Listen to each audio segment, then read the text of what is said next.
Regardez le journal d'Alizé Guadeloupe, merci de votre attention. Ce soir, nous recevons M. Alain Plaisir, tête de liste du CIPA en vue des élections régionales de décembre prochain. Bonsoir, M. Plaisir. Bonsoir, M. Ika. CIPA, alors j'ai bien regardé, j'ai bien lu avant. Comité d'initiative pour un projet politique alternatif. J'ai envie de vous dire que ça, on l'a déjà un peu entendu et que ça fait un peu groupuscule. Non, pas du tout. Hein. Le comité d'initiative a été fondé en 2009, je suis le président fondateur. À partir d'une idée, il faut conquérir le marché intérieur. Et donc, on a regroupé des militants. Ce n'est pas un parti godillot, c'est un parti de militants qui regroupés pour mettre en œuvre une autre politique, une alternative politique et économique. On va voir avec vous ce que cela signifie dans un instant. Pour l'heure, je vous propose d'écouter les principaux titres de cette édition du 26 septembre 2015. Les habitants de la Sarthe se sont de nouveau réunis pour donner suite à leur mouvement pour être alimentés en eau. Cap Excellence veut inciter à l'utilisation d'autres moyens que l'automobile pour circuler dans l'agglomération. Le champion du monde, Didier Dinard, anime un stage pour de jeunes espoirs du handball guadeloupéen. Le journal, Jean-Luc Icard. Et l'on reparle des problèmes d'eau à Capesterre-Belle-Eau, la mal nommée. Après une opération de barrage en début de semaine, eh bien, les habitants du quartier de Lassarde se sont de nouveau réunis pour donner suite à leur mouvement. Cette fois, la différence, c'est qu'après leur maire, Joël Beaugendre, et la présidente de la communauté du Sud-Basse-Terre, c'est un autre élu, M. Ramdini, qui est allé les haranguer. Le reportage de Richard Scott-Tamar. Aujourd'hui, à la Sarde, l'heure n'était pas à la plaisanterie. En effet, les habitants de ce quartier de Capesterre ont décidé de passer à la vitesse supérieure. Hugues-Philippe Ramdini, le conseiller départemental, est allé à leur rencontre et a affiché une position d'une grande fermeté. Il faut aller jusqu'au bout, jusqu'à ce qu'on nous mette dans le surpresseur, jusqu'à ce qu'on nous donne de l'eau qui coule, qui va couler dans nos robinets. C'est ce qu'on attend. On ne demande pas plus. Et j'ai dit à la présidente, j'ai dit à la région, parce que j'étais conseiller régional, je suis conseiller départemental, j'ai dit qu'un jour, les gens sont gentils encore, un jour, ça va péter le problème de l'eau en Guadeloupe. Devant une population excédée, Hugues-Philippe Ramdini a clairement indiqué qu'il revenait à la communauté d'agglomération du Sud-Basse-Terre de trouver une solution dans l'immédiat. Madame Chauchevry doit trouver des solutions avec la région, avec le département, avec les aides, pour essayer avec l'Europe. Le mot d'ordre était clairement de mettre la pression sur les politiques, mais aussi de faire connaître par tous les moyens les revendications de ses habitants à l'ensemble de la population guadeloupéenne. Suite à cette réunion, de nombreuses actions sont à prévoir sur Capesterre et ailleurs. Alain Plaisir, est-ce que vous y comprenez d'abord quelque chose, au-delà de la problématique particulière qu'il y a dans ce quartier de Capesterre-Belle-Eau? Si je comprends quelque chose, c'est qu'on est en train d'instrumentaliser la question de l'eau. M. Ramdini vient de faire son cinéma, or ils sont tous complices. Ça fait des années que ces gens-là sont complices de quoi? Mais ils sont complices de la faillite de la Guadeloupe, parce que ces questions d'eau ne se posent pas seulement à Capesterre, ça se pose dans toute la Guadeloupe. Dans Bertrand à Vieux-Habitants, de Vieux-Habitants à Port-Louis, vous avez des problèmes d'eau. Les gens n'ont pas d'eau. Tout simplement parce que les canalisations n'ont pas été remplacées. Et donc, les gens qui dirigent la Guadeloupe, eh bien, ils ne savent même pas le principe de base pour diriger. Gouverner, c'est prévoir. Donc, ils n'ont pas prévu. Les canalisations explosent. Et donc, il faut revoir tout le système. C'est une entreprise privée qui a la gestion de ces canalisations. Les élus, ils sont en charge du pays. Et ensuite, vous avez des administrateurs qui sont des élus. Et d'ailleurs, quand il s'agit d'aller se promener en France et de se faire payer des frais de mission, là, ils sont concernés. Donc, qu'ils ne fassent pas ce cinéma.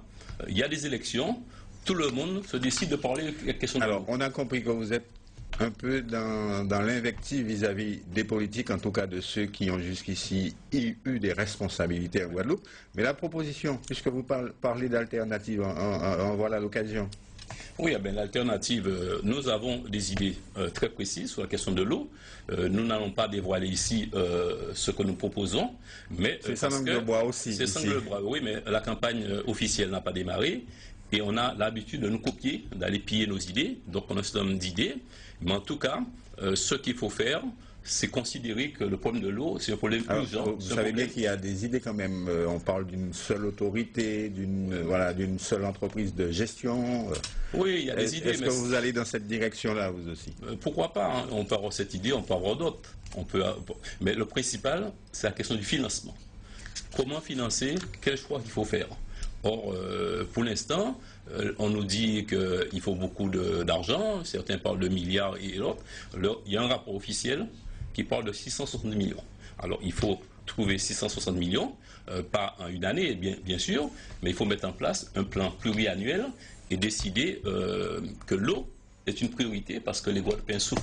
Les Guadeloupéens souffrent, l'économie souffre, puisqu'il y a des restaurants qui sont obligés de fermer, il y a des hôtels qui sont obligés de fermer. Donc ça, c'est le problème essentiel et nous allons développer nos idées lors de la campagne électorale. Alors, j'ai envie de vous poser la question, est-ce que vous n'essayez pas de prolonger le LKP de 2009 et le LKP qui ne s'est pas transformé en machine politique comme beaucoup avaient l'air de le penser à l'époque? Je sais qu'on va nous faire ce procès. C'est pas un procès, c'est juste une question. On va revenir au LKP et tout ça. Moi, j'étais membre du LKP, j'étais un membre fondateur, j'en suis fier. Mais là, depuis 2010, je ne suis plus membre du LKP.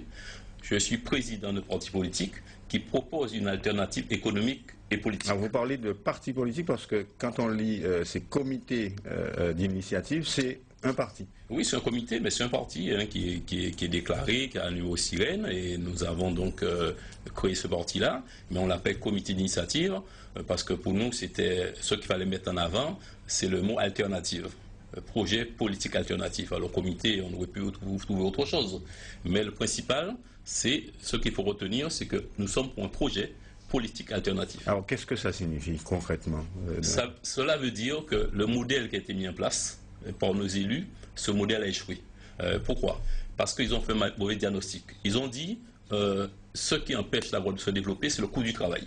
Donc comme c'est le coût du travail, ils ont demandé qu'on abaisse, qu'on prenne des mesures pour qu'on exonère les entreprises de charges sociales. Hein. Ça a été fait encore avec la LONEOM. Et ensuite, ils ont dit autre chose. Il faut aider les entreprises. Comment on va aider les entreprises? Avec la défiscalisation. Or, nous voyons ce que ça a donné, la défiscalisation, que moi j'ai condamné. Si vous lisez mon livre qui est paru en 2008, où je dis que la défiscalisation crée des situations d'aubaine. Ça permet à certains de s'enrichir, mais ça ne va pas permettre de développer. Enfin, même les politiques traditionnelles, comme vous les nommez, on dit ça aussi. Madame Chevrier avait parlé du fameux yacht qui s'appelait Non, ils ont dit ça. etc. Non, ils ont dit ça, mais ils ont tous voté les lois. Vous allez reprendre les documents, et Mme Chevrier, elle a été parmi les gens qui ont demandé, à l'époque du ministre, d'ailleurs, la première loi sur la défiscalisation, c'était la loi Ponce. Et ils ont dit, c'est ce qu'il nous faut. Rappelez-vous, ils ont même parlé de zone franche globale. Donc, ils ont essayé de faire ça. Qu'est-ce qui s'est passé? Les hôtels ont été construits en Guadeloupe, et ces hôtels ont fermé. Manganao, Courage, parce que dès que ces messieurs qui sont venus faire de l'argent ont pu bénéficier d'exonération d'impôts pendant 15 ans. Ils sont partis, on a compris. Alors, donc, c'est votre dada à l'économie. Et nous, on propose autre chose. On propose de développer la production. La production. Donc, c'est ça l'alternative. Eux, ils ont jamais dit on développe la production. Ils ont favorisé les importations.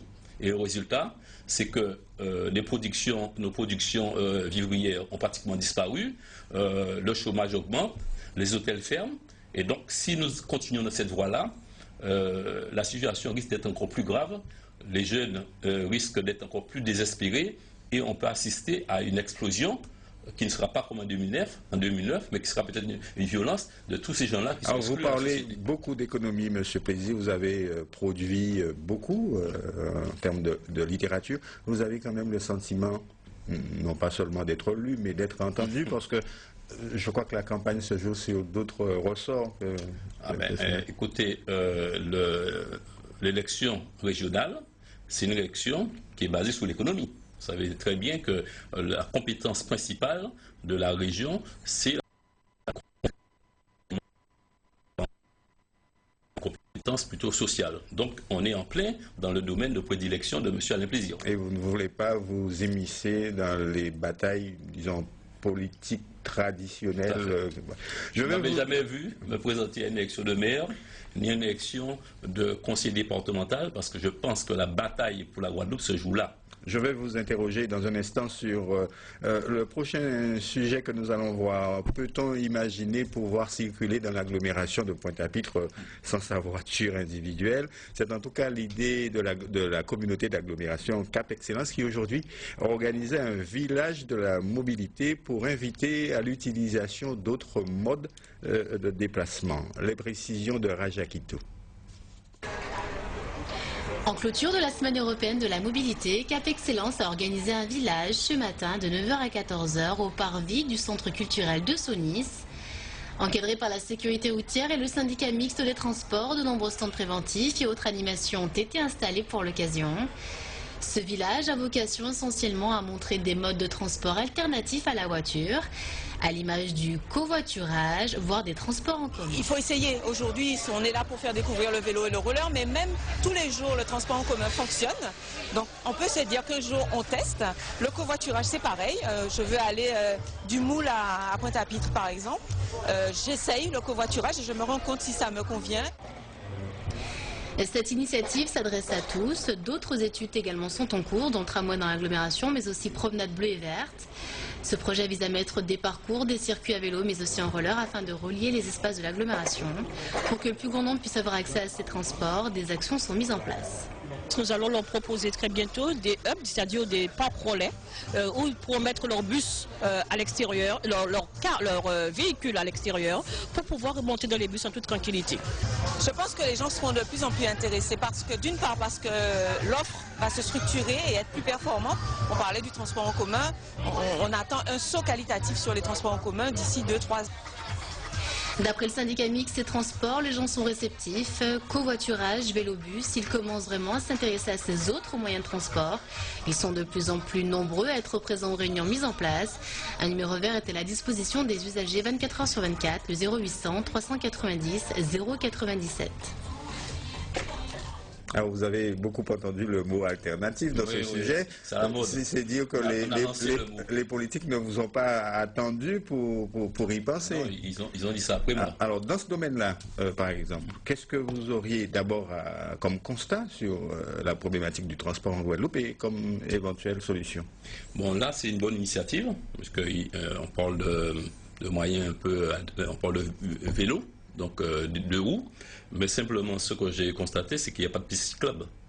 Il faudrait en construire. Il faut construire les pistes cyclables, parce que si vous faites ça, c'est un effet d'annonce. Bon, ça fait bien, c'est sympathique, on voit ça à la télévision, mais il faut commencer par les infrastructures.